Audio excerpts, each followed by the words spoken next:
Bonjour à tous, j'espère que vous allez bien. Dans cette nouvelle vidéo, je vais vous montrer comment coudre cette jupe mi-longue que j'ai sur moi.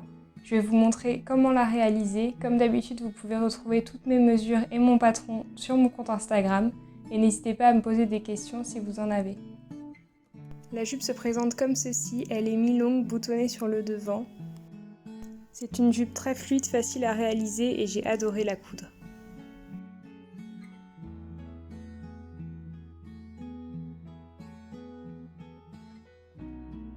Pour la réaliser, j'ai utilisé un magnifique tissu fleuri du site Tissu Fahari. C'est un tissu 100% viscose et pour cette création, j'ai utilisé 1 m sur 1,50 m de tissu. C'est un tissu parfait pour cette réalisation parce qu'il est très fluide et très léger sans pour autant être transparent. J'ai donc commencé par mettre mon tissu à plat et j'ai commencé à découper en suivant mon patron que j'ai fait à l'avance avec toutes mes mesures. Pour que mon découpage soit bien identique de chaque côté, je vais venir à chaque fois replier mes parties sur elles-mêmes avant de découper l'autre côté. Je vais faire la même chose sur les deux parties de l'avant, mais j'ai rajouté 4 cm sur les deux parties de l'ouverture pour la boutonnière. J'ai donc replié mon tissu sur lui-même et en découpant, j'ai découpé 4 cm plus loin. Pour découper droit sans marquer mon tissu, ma petite astuce c'est de placer mon mètre ruban comme ceci où je veux découper et ensuite de découper en le suivant. Quand toutes les parties sont découpées, vous devriez en obtenir 4, une pour le dos, 2 pour le devant et une pour la ceinture. La première couture qu'on va réaliser, c'est pour assembler le devant et le dos de la jupe. Pour ça, on va placer chacune leur tour les deux parties du devant sur la partie du dos de la jupe et les épingler sur toute la longueur. Quand vous allez mettre vos parties endroit contre endroit, vous allez voir que les raccords du bas de la jupe ne sont pas forcément bons, mais c'est pas grave parce qu'on va venir les découper ensuite. Quand vos trois parties sont épinglées, vous allez pouvoir coudre en suivant vos épingles et surfiler.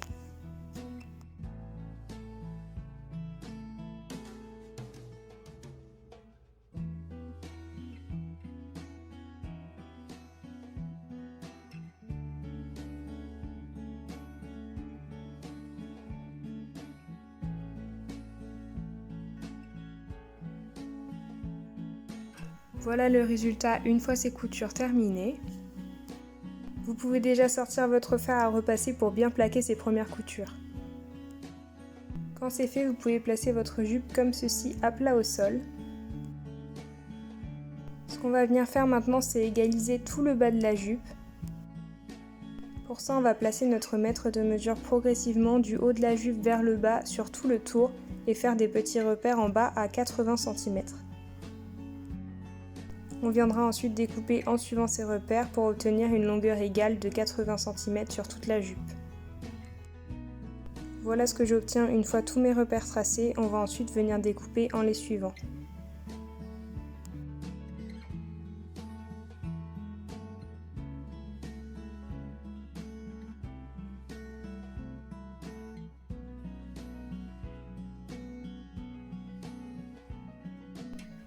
Quand c'est découpé, voilà ce que vous obtenez, on a une jupe beaucoup plus homogène qu'on va maintenant venir surfiler sur tout le tour.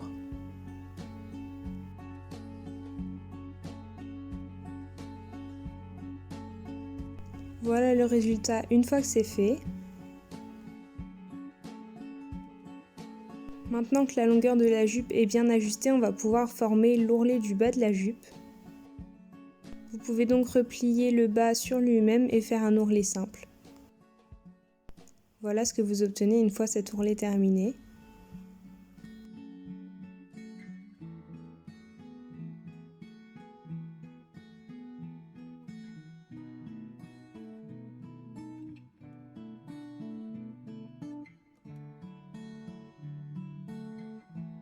Quand l'ourlet du bas est fait, on va faire exactement la même chose sur les deux côtés de la jupe qui viendront la fermer.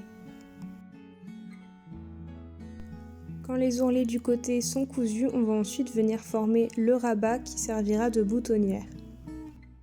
Pour ça, vous pouvez déjà mettre la jupe autour de votre taille et former le rabat tout en haut de la jupe qui sera bien adapté à votre taille. Une fois que vous avez le premier rabat sur le haut, vous allez continuer avec les mêmes mesures sur toute la longueur et épingler. Au fur et à mesure, vous pouvez aussi repasser pour que ce soit bien à plat. Quand tout sera épinglé, on viendra faire une couture au niveau des épingles et sur le bord.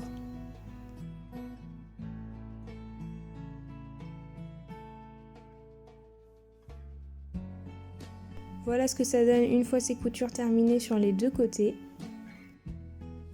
On obtient une ouverture de jupe sur l'avant qui sera vraiment propre et une boutonnière qui est prête à être posée.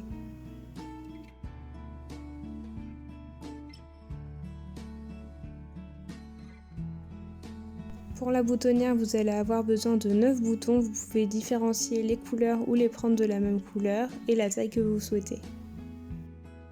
On placera 7 des boutons sur un côté, sur l'autre côté les ouvertures pour les boutons et les deux derniers boutons ils seront sur la ceinture.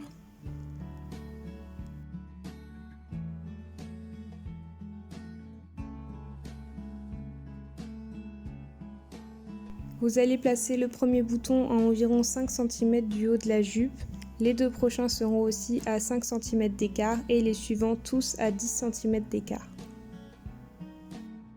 Vous pouvez placer des repères sur votre tissu avant de positionner les boutons. Pour la boutonnière, vous pouvez aussi placer un repère sur votre tissu qui correspond à la largeur du bouton. Et voilà ce que ça donne une fois toutes les boutonnières cousues. Pour l'instant, elles sont fermées, mais on viendra ensuite les découper à l'intérieur pour rentrer les boutons. Quand c'est fait, il va nous rester à placer la ceinture sur notre jupe et pour ça, on va venir l'épingler endroit contre endroit sur le haut. Lors de cette étape, vous pouvez veiller à ce que le devant de la jupe soit bien de la même longueur sur les deux côtés. Quand tout est épinglé endroit contre endroit, vous allez pouvoir coudre en suivant vos épingles et surfiler. N'oubliez pas après cette couture encore une fois de passer un coup avec votre fin à repasser pour bien aplatir cette couture. Sur chacune des ouvertures de la jupe, j'ai cousu en faisant un petit rebord sur la ceinture. Pour refermer la ceinture, je vais faire un rebord, puis je vais rabattre ma ceinture vers l'intérieur au niveau de ma dernière couture.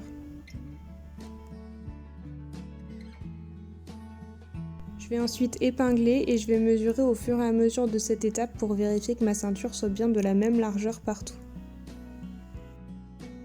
Au final, j'obtenais une ceinture de 5 cm de hauteur.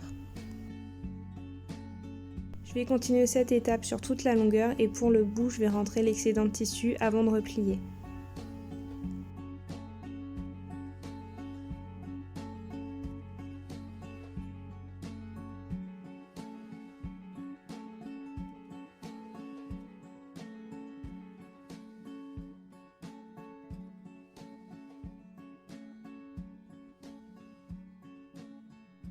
Quand tout est épinglé, voilà ce que vous obtenez. Vous allez ensuite pouvoir coudre en suivant vos épingles. Quand la couture est terminée, voilà ce que vous obtenez. Moi, j'ai décidé de coudre jusqu'au niveau de la boutonnière avec ma machine et ensuite de fermer le côté avec un point invisible que j'ai fait à la main. J'obtiens donc, comme je vous l'ai dit, une ceinture de 5 cm de hauteur. Pour continuer sur la boutonnière, au niveau de la ceinture, vous pouvez former une seule boutonnière ou deux, c'est vous qui voyez. Moi pour ma part j'en ai fait deux, donc au niveau de la ceinture. Voilà ce que ça donne quand elles sont cousues. On va maintenant pouvoir toutes les ouvrir et poser nos boutons sur l'autre partie. Et voilà le résultat de cette jupe une fois terminée. N'hésitez pas à me dire ce que vous en pensez en commentaire et à m'envoyer vos réalisations sur mon compte Instagram.